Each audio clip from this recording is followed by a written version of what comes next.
Yeah, Mafia Magazine Radio. Yes, peace. This is Thaahum. How y'all doing? Hey, what's good, baby? Hold on for a second. Good, good. Let me set you up real quick, all right? All right. For all my listeners out there, I get the opportunity to sit down with an incredibly gifted artist. And this cat goes by the name of Thaahum. And we're going to sit down with Thaahum for a little bit. He's going to let us know what it takes for him to put his music down. So, T, what's good, baby? How's the music treating you these days, man? Man, it has been excellent. Just a lot of, blessings.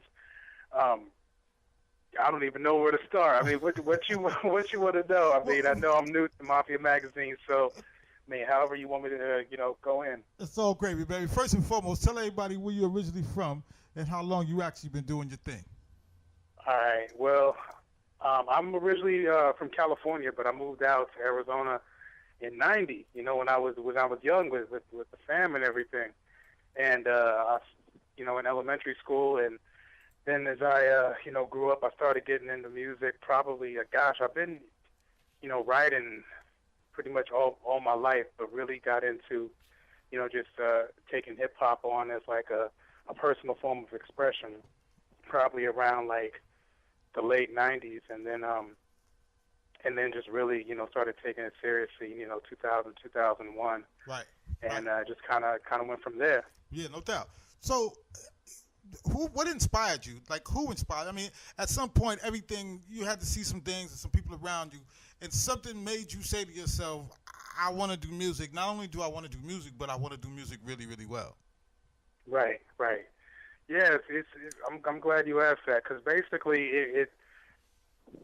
I grew up listening to Ice Cube, Public Enemy, right, KRS-One, and all of that. Right. And I noticed as hip hop kind of started progressing, so to say, or growing older, the music really wasn't growing with it, in my opinion. Like that same essence that would talk about issues in the community, or that would talk about just upliftment and inspiration. It just wasn't. It was lacking. Right. So I was like, let me go in and fill the gap, but let me go in and fill the gap my way, because if you notice my tracks, like I always stay lyrical with it, but I choose to rhyme over more mainstream beats. No doubt. And when I first started out, I kind of got some flack on that. Like a lot of the underground heads were like, "Oh, your lyrics are so dope, but your beats are too mainstream."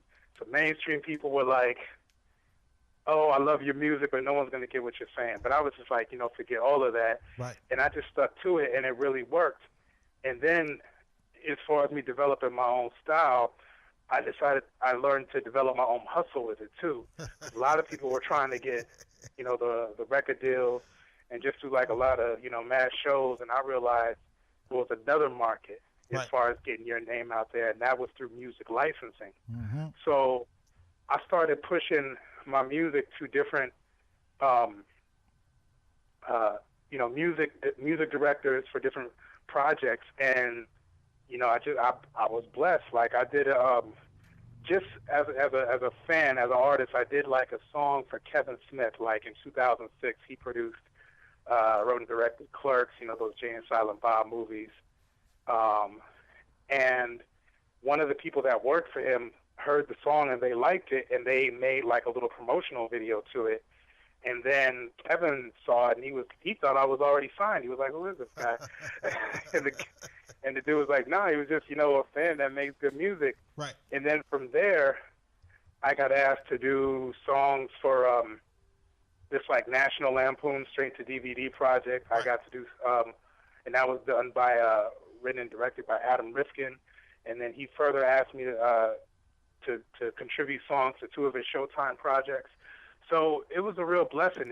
Just the fact that I thought different about stuff. And I always tell people, like, if you really want to get in the music game, don't worry about what anybody else says, but definitely stay in your lane. But that really requires a lot of, self-analysis. Know who you are and be proud of that. No doubt. If you're into one thing, shoot, write some songs about it, and then push it to that market. You never know what could happen. No question. So I got a question for you though.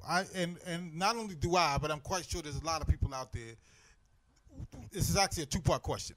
First part is, one, where did your moniker come from? Where did your name come from?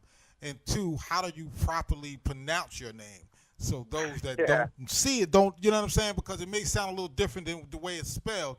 But first and foremost, let everybody know where the name came from and actually the correct pronunciation of that name.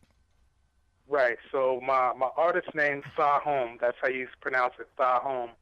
It is it's an old cuneiform word that means intellect. Okay. And I picked that name because that's what I saw that was missing behind the mic, that intellectual side, but not in the terms of like being nerdy with it or whatever. Like with my music, no matter what I'm talking about, whether it's some in the community or a party song or sex or whatever, I still add that touch of intellectual lyricism. So you get something different than what's being presented by most of the artists today. Right. Right. And you could definitely hear it in your music.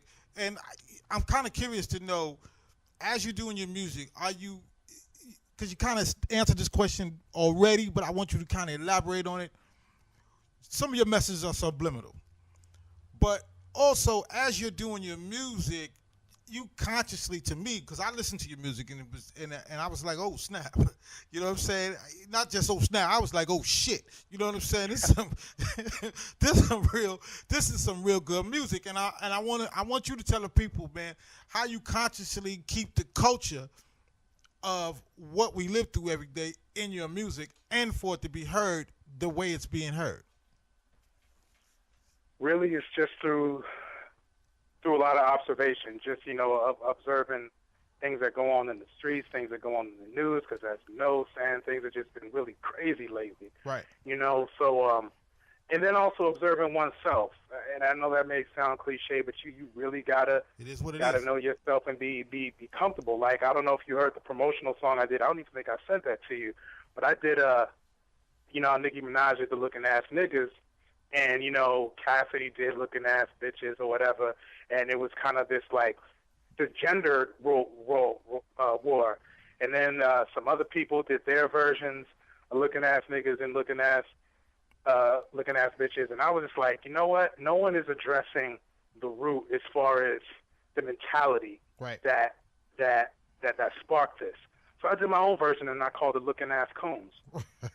And I didn't mention Nicki Minaj's name. I didn't mention anybody's name. But I was really just, I guess, going against or taking a stand up to the thought pattern that created all of that. Right. And it got a lot of buzz, and I caught some heat. But to me, that's what the real gangsters would do. And I'm not even a gangster.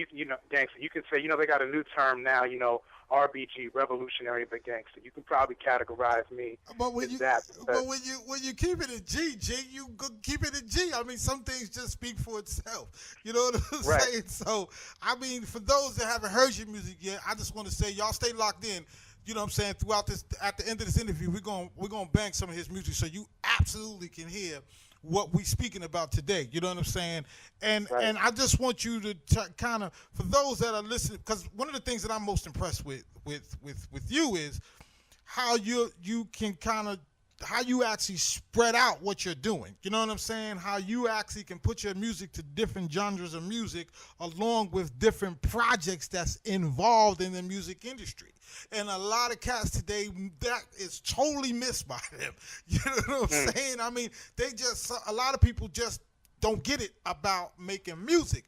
And with that being said, I want you to kind of explain to the people on how, when you create your music, how you create your music and you get the sound that you get, and that sound also is a kind of music mature sound. And what I mean by that is when you put yours down, you can hear that you do music, baby. You ain't playing around over there. You know what I mean? Definitely. Thank you. You know what? And I can't take all the credit for it, and everybody's got to give props to they engineers and they producers. So I definitely I got a lot of help, from my producer Sticks in the Mix out of Cali. We met years ago when I was visiting my uncle.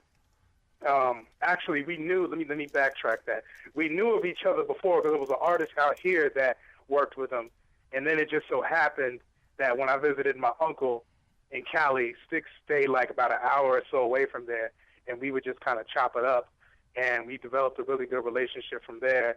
And then, you know, the engineer that just put everything together. Shout out, of course, to Sticks. Shout out to Leslie at Leslie's Recording Studio. No doubt. In 2011, this is another thing. You know, I'll spread out another gem that I think a lot of people are missing. Mm-hmm. And I've had conversations with my friends about this over the past couple of days. Never be afraid to reach out to, you know, mainstream artists or mainstream producers. Because a lot of times in these cats' downtime, they want to create something with up-and-coming talent. Right. So I say that to say, you know, one of my huge dreams is to one day do a collab track with Jay Electronica. That's been on my radar since like 2009. Right. And so after you know learning about his music and the people he worked with, I remember seeing a tweet from one of his producers and engineers, Mike Chav, in 2010, that he was down to work with indie artists. So I reached out to him, and long story short, he ended up like co-producing like maybe 3 of my tracks. One of them was a track I did with my daughter. He did some guitars on there, and it was dope. But just out of that, we developed a business relationship and a friendship. Right. So, you know, it's just a matter of, you know, reaching out to the right people, having the courage to do it, and knowing that your stuff is worthy too. Right, because I was actually getting ready to say, and you being ready for that opportunity. You know what I'm saying? Because a lot of people will reach out but don't really understand that they're not ready for a particular artist or to actually collab with someone that's a little bit more accomplished than what they are. You know what I'm saying? So, right. You know, and that's actually a plus.